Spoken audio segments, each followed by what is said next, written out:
मित्रों नमस्कार। स्वागत है आपका अपने प्रिय कार्यक्रम के अंतर्गत। मैं आचार्य अनिल वत्स। 1 अप्रैल सन 2022, 1 अप्रैल 2022 में मेष राशि की आज हम बात करने वाले हैं। और मेष राशि, जैसा कि आप जानते हैं कि इसका स्वामी मंगल है। अश्वनी, भरणी और कृतिका 3 नक्षत्रों के प्रभाव इस राशि में होते हैं। अश्वनी के 4 चरण और भरणी के 4 चरण और मृगशिरा का 1 चरण। अश्वनी नक्षत्र इसमें गंडमूल का नक्षत्र होता है। अतः जिनका अश्वनी नक्षत्र के प्रथम चरण में जन्म हो या द्वितीय, तृतीय, चतुर्थ, तो ये गंडमूल के नक्षत्रों में आता है। इसमें इनकी पूजा करानी जरूरी होती है। और स्वभावतः अश्विनी नक्षत्र का स्वामी केतु है, भरणी का शुक्र है और कृतिका का सूर्य। यानी केतु, शुक्र और सूर्य का प्रभाव। केतु मंगल जैसा आचरण करता है। शुक्र के अंदर रूप है, ऐश्वर्य है, वाहन है, सुख सुविधाएं हैं, ऐश्वर्य है, भोग है, विलास है, फिल्म है, इंडस्ट्री है और कविता है, पेंटिंग है, जिमोलॉजी है। बहुत सारी चीजें शुक्र के पास हैं। संसार के सारे सुखों और भोगों का जो राशि है वो शुक्र है। और फिर कृतिका, जिसके स्वामी सूर्य हैं। सूर्य राजपक्षीय प्लैनेट हैं और ऐसे व्यक्ति ईमानदार होते हैं, गुस्से वाले होते हैं। आइए देखते हैं मेष राशि में इन 3 नक्षत्रों के प्रभाव। और जहां तक इस महीने की ग्रहों की दशा है, गोचर की, उसे भी देख लेना चाहिए। शुक्र गुरु मंगल का योग 11th हाउस में बन रहा है और इसी के साथ साथ शनि मकर राशि में संचार कर रहे हैं। राहु और केतु स्वभावतः वृषभ राशि और वृश्चिक राशि के अंदर इनका प्रसार है। कालसर्प योग का प्रभाव, वो भी तक्षक नामक योग बना हुआ है। अतः बहुत सावधानी की जरूरत होगी मेष राशि वालों को। आइए देखते हैं ये महीना कैसा जाने वाला है। और दूसरी बात, नवरात्रि, चैत्र मास के नवरात्र प्रारंभ। आपको बहुत बहुत नवरात्र मंगलमय हो। देवी माँ की उपासना करने वालों के लिए ये महीना और पहले 9 दिन बहुत श्रेष्ठ और शुभ। चैत्र मास की अमावस्या 1 तारीख को है। अतः जो नवरात्र शुरू होंगे वो द्वितीय तिथि, दूसरी तिथि से शुरू होंगे। तो चैत्र मास की अमावस्या में पितरों के निमित्त कुछ ना कुछ जलांजलि देनी चाहिए, कुछ ना कुछ दान करना चाहिए। और 2 तारीख की जो स्थिति होगी वो नल नामक विक्रम संवत्सर का प्रारंभ है। बहुत बहुत बधाई आपको। और नवरात्रि का ये पहला दिन, देवी माँ की उपासना करने वाले उसमें दुर्गा सप्तशती का पाठ करते हैं। और चूंकि इसमें 4 चीज़ें बड़ी महत्वपूर्ण होती हैं। एक तो ज्वार बीजना होता है और ज्वार बीजने के साथ घट स्थापन है। घट स्थापन के साथ साथ अभ्यंग स्नान किया जाता है। और फिर चौथा होता है भगवती की मूर्ति पूजा, भगवती की प्रतिष्ठा करके दुर्गा सप्तशती का पाठ इत्यादि किया जाता है। 2 तारीख की अगर हम स्थिति पर गौर करें तो बहुत अच्छे दिन जाएंगे। स्वास्थ्य ठीक रहेगा, प्रॉपर्टी के क्षेत्रों में लाभ होगा, कुछ मनोवांछित चीज़ें जो आप चाहते हो उनकी प्राप्ति का योग बन रहा है। और निसंदेह मित्रों का सहयोग भी बहुत अच्छी तरह से प्राप्त होता हुआ दिखाई दे रहा है। और प्रॉपर्टी के क्षेत्र में कहीं धन वगैरह लगाने का मूड हो तो उसमें भी फायदे की चीज़ें दिखाई देती हैं। 3, 4, 5 तारीख की बात करते हैं। 3 को मत्स्य जयंती, भगवान विष्णु को प्रणाम करते हुए। मत्स्य जयंती सबसे पहला भगवान विष्णु का अवतार। और 4 तारीख की अगर हम स्थिति पर गौर करें तो आर्थिक दृष्टिकोण से धन लाभ के योग बनेंगे। लेकिन कहीं से धन लेना हो तो मांगिएगा बार बार। काल सर्प का योग बना हुआ है, अतः इसकी पूजा वगैरह करानी अच्छी रहेगी। परिवार से, घर से दूर जाने का हो सकता है, जॉब के सिलसिले में या काम के सिलसिले में जाना पड़े, वो योग भी दिखाई देता है। और इसी के साथ साथ 5, 6, 7, 5 को श्री लक्ष्मी पंचमी, भगवती लक्ष्मी का श्री सूक्त का पाठ करते हुए भगवती की आराधना की जाए तो विशेष योग बनते हैं। और 6, 7 तारीख को मंगल का कुंभ राशि में प्रवेश। The lord of ascendant is going to the 11th house. It means कहीं से फाइनेंशियल स्टेटस अपग्रेड होता हुआ दिखाई देता है। प्रॉपर्टी में धन लाभ के योग बनते हुए दिखाई देते हैं। अगर कहीं मकान खरीदना है या कहीं रुपया लगाना है तो ये योग फायदे के दिखाई देते हैं। तो ये तो शुभता वाले योग स्पष्ट रूप से दिखाई देगा। आगे चलते हैं। इसी के साथ साथ 5, 6, 7 तारीख की स्थिति, मंगल का कुंभ राशि में प्रवेश, जैसा मैंने आपको बताया। और इसी के साथ साथ दोस्तों के साथ, मित्रों के साथ मिलके कुछ विशेष योजना हो सकता है। पार्टनरशिप में कोई काम कर रहे हो या शेयर मार्केट में कहीं आपने धन लगाना तो सोच समझ के लगाइएगा, वरना हानि के योग ज़्यादा दिखाई देते हैं। 8, 9, 10, 8 को बुध का मेष राशि में प्रवेश हो जाता है। अब ये बहुत सुंदर अद्भुत योग बनेगा।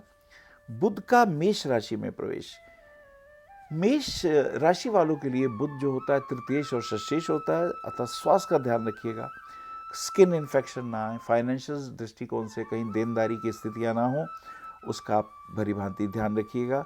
9, 10, 11, 9 को श्री दुर्गा अष्टमी का पूजन। आज के दिन भगवती का लोग अष्टमी मनाते हैं, कुछ लोग नवमी भी मनाते हैं, तो अष्टमी का पूजन करके हवन इत्यादि करके ऐं ह्रीं क्लीं चामुंडाय विच्चे भगवती का नवाण मंत्र का जाप करके हवन इत्यादि करके और छोटी छोटी 8 बालिकाओं को देवी माँ का रूप मान के उनकी पूजा की जाती है, कन्या पूजन किया जाता है, उनमें पूरी का प्रसाद है, हलवे का प्रसाद है दिया जाता है, और एक लांकड़े के रूप में हनुमान जी के स्वरूप एक बच्चे का भी पूजन किया जाता है। तो ये दुर्गाष्टमी आपके लिए मंगलमय हो। 10 तारीख की अगर हम बात करते हैं तो श्री रामनवमी का दिन, भगवान राम को प्रणाम करते हुए कुछ लोग नवमी तिथि भी दुर्गा जी की मनाते हैं, तो वो भी आप कर सकते हैं। आगे चलते हैं, इसके साथ साथ 11, 12, 13, 12 को कामदा एकादशी का व्रत। एकादशी का व्रत रखने से बहुत से अरिष्ट अनिष्ट दूर होते हैं और आर्थिक दृष्टिकोण से कुछ समस्याएं आएंगी। कहीं से पैसा लेना हो तो थोड़ी मेहनत करनी पड़ेगी। इलेक्ट्रॉनिक के काम में, ऊर्जा के क्षेत्र में, और कहीं ऑफिसर हो, IAS IPS ऑफिसर हो तो कुछ चैलेंजेस आएंगे, कुछ जिम्मेदारियों की बातें होंगी, थोड़ी सी उसमें असुविधा भी दिखाई देती है। और इसी के साथ साथ 13, 14, 15, 13 को गुरु का मीन राशि में प्रवेश हो जाता है। अब ये गुरु अपनी राशि में प्रवेश कर चुके हैं। गुरु जब मीन राशि में आते हैं, मांगलिक कार्य होते हैं, शुभ कार्य होते हैं, धन की प्राप्ति, मान सम्मान की प्राप्ति के योग बनते हैं। और सबसे अच्छी बात यह है कि जिन बेटियों के विवाह में दिक्कत आ रही थी, अब वो विवाह के योग भी बनने शुरू हो जाते हैं। 14, 15, 16, 14 को सूर्य का मेष राशि में प्रवेश हो जाता है और ये स्थिति थोड़े स्वास्थ्य के लिए ध्यान देने की है। पेट इत्यादि में बाहर कोई खाएं, उल्टा सीधा खा लें तो पेट में दर्द हो सकता है, स्किन इन्फेक्शन हो सकते हैं, सो बी केयरफुल। और इसी के साथ साथ किसी नए मित्र से मुलाकात भी हो सकती है जो बिजनेस के क्षेत्र में कुछ नए आपको चैलेंजेस दे या जिससे आपको लाभ हो, ये योग भी दिखाई देता है। 16, 17, 18, 16 को चैत्र मास की पूर्णिमा है और 16 तारीख की स्थिति कुछ बेहतर।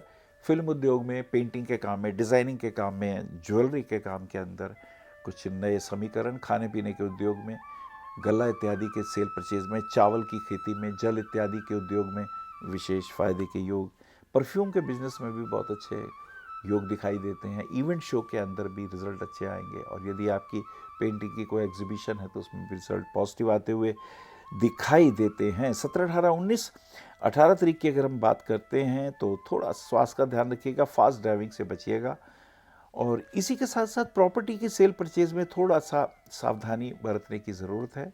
फास्ट ड्राइविंग से निश्चित रूप से सावधान रहना है। व्यर्थ की लड़ाई झगड़ों से भी बचना ठीक रहेगा। इमोशनल होकर किसी के साथ ज़्यादा अटैच भी मत होइएगा, ये परेशानियां पैदा कर देती हैं। थोड़े स्वास्थ्य का विशेष रूप से ध्यान रखिएगा। 19, 20, 21, 19 को अंगार की श्री गणेश चतुर्थी व्रत, गणेश जी का व्रत आपके लिए शुभ हो, हर प्रकार के अमंगलों को नाश करने वाला ये व्रत। 20, 21, 22, 20 तारीख की स्थिति अच्छी है, भाग्य साथ देने लगेगा, रिजल्ट अच्छे आएंगे। कोई मांगलिक कार्य होगा, घर में किसी बेटी के लिए वर या वर के लिए बेटी, कोई बहू इत्यादि देखने के योग भी दिखाई देते हैं। किसी गुरुदेव से मिलन हो सकता है, बड़ों का आशीर्वाद शुभ हो सकता है। 20, 21, 22 तारीख की स्थिति पे अगर हम ध्यान दें तो ऑफिस के कार्यों में कुछ नई जिम्मेदारियां आएंगी, नए काम आएंगे और खास करके केमिकल के काम में, लोहे के काम में, इलेक्ट्रॉनिक्स के क्षेत्र में, कोयले के संबंधी कार्यों में, उद्योग के क्षेत्र में कुछ नए समीकरण, कुछ नई जिम्मेदारियां। 24, 25, 26, 24 तारीख की अगर हम स्थिति पे गौर करें, स्टील्स के कार्यों में लाभ, और अगर आप डॉक्टर हैं, इंजीनियर हैं, उसमें नए कुछ चैलेंजेस आएंगे जिसमें लाभ होगा। बुध का वृषभ राशि में प्रवेश और पंचक भी प्रारंभ हो जाते हैं। बुध जब वृषभ राशि में आते हैं तो विशेष ध्यान देने की बात यह, किसी को रुपया उधार दिया है तो उसे आप मांगिएगा, लेकिन आप किसी को रुपया उधार नया ना दीजिएगा, उसमें प्रॉब्लम्स आ जाती हैं। लेखन के कार्यों में फायदा, एस्ट्रोलॉजिकल सेमिनार में मान सम्मान की प्राप्ति के योग दिखाई देते हैं। 26, 27, 28, 26 को एकादशी का व्रत है और 27 को शुक्र का मीन राशि में प्रवेश हो जाता है। शुक्र जब मीन में आते हैं तो कुछ शुभ कार्य, मांगलिक कार्य होते हैं, घूमने फिरने के कार्य, खर्चे के कार्य, परचेजिंग की बातें होंगी। समय अच्छा बीतेगा और सच कहें तो बहुत अच्छे तरीके से परिवार के साथ कहीं घूमने फिरने के भी योग दिखाई देते हैं। 28, 29, 30, 28 को प्रदोषवत और 29 तारीख की स्थिति शनि का कुंभ में प्रवेश, ये बहुत अच्छा हुआ। शनि अपनी मूल त्रिकोण राशि में आ गए हैं, तो आर्थिक दृष्टिकोण से लाभ, सेल परचेज के कार्यों में भी लाभ है, प्रॉपर्टी के क्षेत्र में फायदा है, दवाइयों के काम में, कंप्यूटर या इलेक्ट्रॉनिक्स के क्षेत्र में भी कुछ विशेष उपलब्धियां दिखाई देती हैं। और यदि आपकी केमिस्ट शॉप है, आयुर्वेद के आप कुछ आचार्य हैं, तो उसमें भी आपके कार्यों में सफलता। 30 तारीख को शनिवार की अमावस्या, अमावस्या वाले दिन ब्राह्मण को भोजन कराएं, पितरों के लिए जलांजलि दें और गरीबों में भोजन बांटें, ज़रूरतमंद लोगों की मदद करें। ये बहुत बड़ा उपकार हो सकता है। मानव जीवन का तो उद्देश्य ये है कि हम एक दूसरे के काम आएँ, दुख सुख में एक दूसरे के काम आएँ, एक दूसरे की क्वालिटीज़ और गुणों को हम शेयर करें। मेष राशि वालों के लिए मैं कहूँगा बहुत अच्छा होगा। उनके लिए मूंगा रत्न उनके लिए अच्छा है, रूबी रत्न भी उनके लिए बच्चों के पॉइंट ऑफ व्यू से, एजुकेशन के पॉइंट ऑफ व्यू से बहुत अच्छा रहेगा। लव अफेयर्स के पॉइंट ऑफ व्यू से अगर कोई दिक्कत है तो उसके अंदर पुखराज रत्न भी बहुत फेवरेबल होगा। पुखराज रत्न आपके भाग्य को बढ़ाने वाला होगा। और अगर हम एक रुद्राक्ष की बात करें तो मैं समझता हूँ कि आपको एक 10 मुखी और एक 5 मुखी रुद्राक्ष पहनना चाहिए। वो आपके भाग्य को भी बूस्ट करता है और हेल्थ को भी ठीक रखता है। नमस्कार। आप आचार्य श्री अनिल वत्स जी के आध्यात्मिक प्रवचन, ध्यान व ज्योतिष संबंधी मासिक राशि फल फेसबुक, यूट्यूब, www.astroanilvats.com पर भी देख सकते हैं। For appointment, भविष्य कथन, Monday to Saturday, 11 a.m. to 6 p.m. BE 279, Street number 6, Harinagar, New Delhi 110064. Phone number 98917 39999 98181 89993 981 088 7002 886 000 6030. Website www.bhavishyakathan.com.